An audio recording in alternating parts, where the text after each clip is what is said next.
Hey, Connie, have you ever heard of Parkinson's Law? No. It has nothing to do with the disease, by the way. Okay. Okay. That's cool. So it's it's from the 1950s, actually. You know, it's kind of like, what's the law? Oh, our time. About the law where, you know, things are always going to be more Murphy's complicated. Law? Murphy's Law. Okay. Right. So it's like kind of like Murphy's Law, only it was created by an Englishman in the he published an article in 1955 in The Economist. Now that magazine's had a long run. But so what it is, his law of Parkinson's Law is that work expands so as to fill the time available for its completion. Okay. Now this guy worked in British civil service. Oh, bless his heart. So he had a lot of experience with meetings, bureaucracy, and you know, people that were into bureaucracy and lots of meetings. And so this, you know, what we're talking about is actually, you know, coming from that, a corollary. But the you know, so that it was a humorous essay, but it really did apply. And actually, I had one of the articles that I read talked about, you know, his stuff was like the original Dilbert. So really hilarious. So you really need to see this. this. So it was satirical, but real at the same time. Okay. Okay. So we're John and Connie Kuder. Yes, with Kuder Consulting Group. Yes. And we are business coaches and consultants. Yes, we are. And we are thinking about thinking. Yes. So the next, well, before I go on, that law about work expanding, I've also noticed that happens with stuff. Like, oh, your mama was really good at that. She was. However much storage space we have, we tend to fill it up. Right? So there couldn't be an empty closet because that was just verboten. No, exactly. So a couple years later, Mr. Parkinson, his name was Cyril Northcote Parkinson. Oh, very English. Mr. Parkinson came up with a corollary to his Parkinson's Law. He calls it the law of triviality. Yeah. Okay, and that goes like this. This has to do with meetings. The time spent on any item on the agenda of the meeting will be in inverse proportion to the sum of money involved. So he in this, again, it was an article. In this essay, he created a fictional story about a committee that was meeting, and they had several items on the agenda. Okay. So the first item on the agenda was whether or not to spend $10 million. I'm kind of making up numbers because these were pounds and whatever, but $10 million to build a nuclear power plant. Long time ago. Very, very complex topic, right? Complex project to discuss. And most of the people in the meeting might not be comfortable with that level of complexity. Somebody might not even know anything about it. Okay, we'll come back to that. But so that was item number one. Item number two was to discuss the construction on their work site of a little building, a shed, to house their bicycles. Okay. Okay, and the budget for that was proposed at around $2,000. Okay.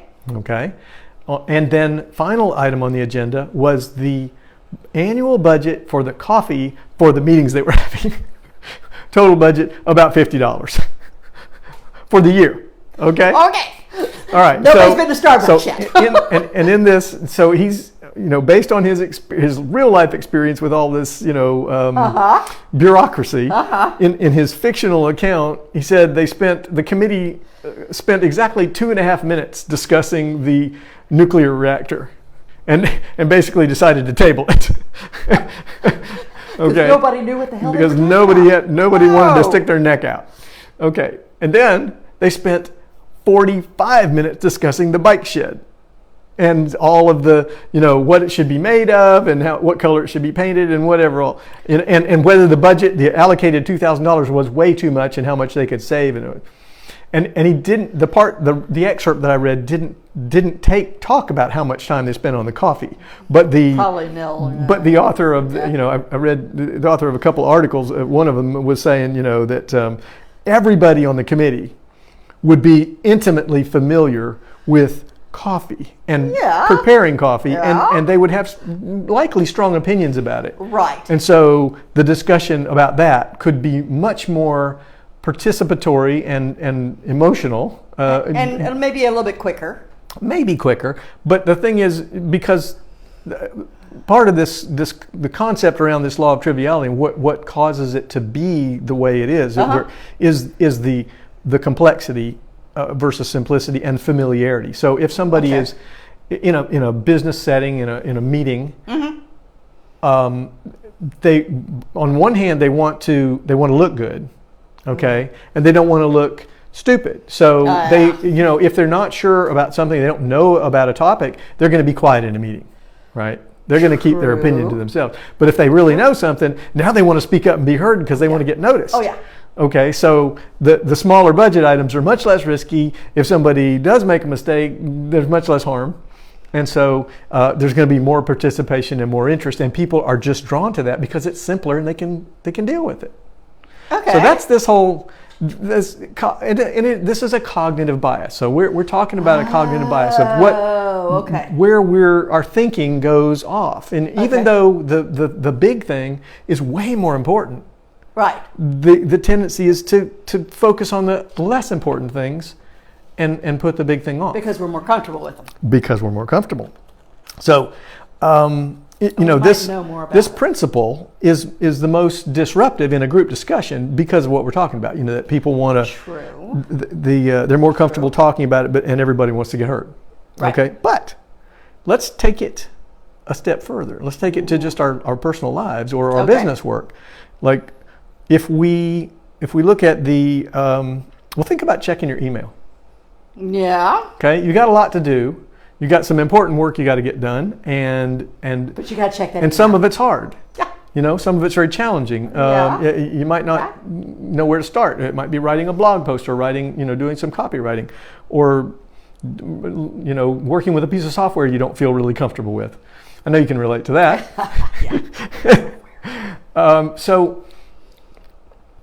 In that case, we have this tendency to check our email 50 times a day. Oh yeah. Which is or somebody going to text me? Totally trivial, but it's because it's easy. We know how to do it, and it's Gives our brain a break. And if we've got our computer set up to notify us, we're getting these little dings during the day and little pop-ups on our screen that there's an email. So there's another piece of that. Somebody did something. And they need me to know about it. Scrolling social media would be another thing, Oh, yeah. And the platforms make it very, very easy for us to stay there because the Facebook black hole. Or YouTube, Forever Watch, YouTube suggestions. That's right. They're all competing for our attention, and they all want to keep us there as long as possible. True. So anything that would be doing something easy that isn't all that important, but we can, it feels good to check it off the list. Hey, I did something, and that's check my email. That's part of this law of triviality. Okay. But when you're trying to get stuff done, I think it's a book called Eat the Frog, and it's talking about pick every day, find that thing you don't want to do that's hard, it's going to take a lot of work, and get that done first, so that it's first things first, important things first. Okay, that works for some people if their best time of day is in the morning. True. Okay, get it done. But there's other people that we all have to find our best time of day, whatever our that window of that sweet spot of productivity, of attention and productivity. That's the part where we want to do that big thing. Oh yeah. We want to block that time for those things and do the trivial stuff when we don't have, maybe first thing in the morning, you're just not awake. You're getting the first cup of coffee in, so maybe that's when to check your email. True. Or late in the day after you're tired. And so where do you catch that wind? Some ideas of how to. So this is called bikeshedding. I forgot to mention that. That's the nickname or the more common name because of the bike this shed. Law of triviality because of the bike shed. Yeah. Okay. So if you hear about bike shedding, that's what this is. It's doing trivial things in place of or putting them ahead of the more important things. Oh, so and spending more time on them. So we could use this when we're in a meeting going, we're bike shedding. Absolutely. That would be as a wake-up call. Yeah. Because it's a novel term and you don't use it in normal conversation, using that label to get, everybody would need to be informed, but it would be a great disruptor, a mental disruptor to wake, kind of a wake up call. True. Oh yeah, we're doing that. And it doesn't it's not necessarily pointing the finger at anyone. No, either. that's so true. that would be very helpful. I probably could be the queen of that. So some tips on how to avoid bike shedding. Yes, please. Okay, first of all, for meetings, if you're going to have a meeting, have a really clear purpose for the meeting. Yeah, Okay. just don't call one just for the Exactly. Yeah, just because it's Tuesday at 4 o'clock. And the same thing for your time. If you're gonna spend time on something, start it with a clear intention of this. I'm going to work on this for this much time, and really try to discipline yourself not to check your email during that time, and just stay focused for that period, even if it's 15 minutes. True. It's more effective in general to make a smaller block and stay focused and build that muscle. Okay. Have a separate meeting for big complex issues. Don't meet about the nuclear power plant Bike in the shed, um, same meeting as the bike shed. And the coffee. Okay, and the coffee. And the coffee. You probably don't need a meeting for the coffee, but that's another Probably story. Not, but anyway. Define a process for reaching a conclusion before you start. Okay. So, like, we're gonna discuss something complex. If we have spend a little bit of time at the beginning or in a separate meeting, but have a process for, okay, this is how we're gonna do this, and this is how we're gonna reach some conclusion, whether it's a final decision or a decision to study it more. So you set the expectations up front. Exactly. How do we know? How do we know when we're When we're done? Right. Right. What does success look like, and how are we going to get there? Right. Oh, okay. Okay. And if we get something unexpected, we need to at least have a little bit of a plan for that. True. Okay. I think we could do that. Another thing about meetings: meet with the fewest people necessary. Okay. Yeah, you don't need everybody in these I think, meetings. Yeah. There's a couple of, I've read a couple of different people. Elon Musk is one I've heard about. If you don't need to be in a meeting, if you're in a meeting and you feel like your time's better spent somewhere else and you really don't need to be in that meeting, you can leave and nobody's going to say a word. Smart boy. Because I don't need, Smart boy. this Yeah, is because not everybody needs to be there all the time.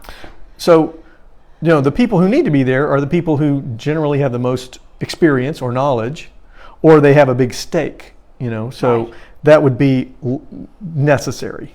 Mm-hmm. And then, well, maybe there's somebody that's, learning to take somebody else's place. So maybe that's unnecessary. True. Okay, but an intern that they're going to send for coffee probably doesn't need to be there, or something like that. Right. Okay, Just not to Yeah. throw off on interns. It's a great position. It's a great place to learn. And then finally, focusing on what's important, which is usually doing more of what's already working. So, this is a little bit more general, but, if we're going to sit down and have a discussion about stuff, what's more important to talk about? The stuff that didn't work and isn't working, and get lost in why and blame and recriminations, right. or focus on what really is working and do more of that and keep moving forward. I like that. So there's some ideas about 'Cause sometimes how we to do get avoid lost in the other bike stuff. shedding, and I'll put some And this is really cool. links to some additional reading, so that Because we've people all can sat in meetings follow like up. this, we just didn't know what to call it. What shall we say? Well, yes, Nicely. things go off track, or Yes. Oh my gosh. somebody tells a long story. Sometimes that's it. Now that may or may not exactly fit this definition, but it's time spent on trivial matters versus the most important purpose for the meeting. Correct. So thanks very much for your time spent with us. This was fun. I like this one. Me too. Yeah. More cognitive biases to come. Yeah. Bye. Bye-bye.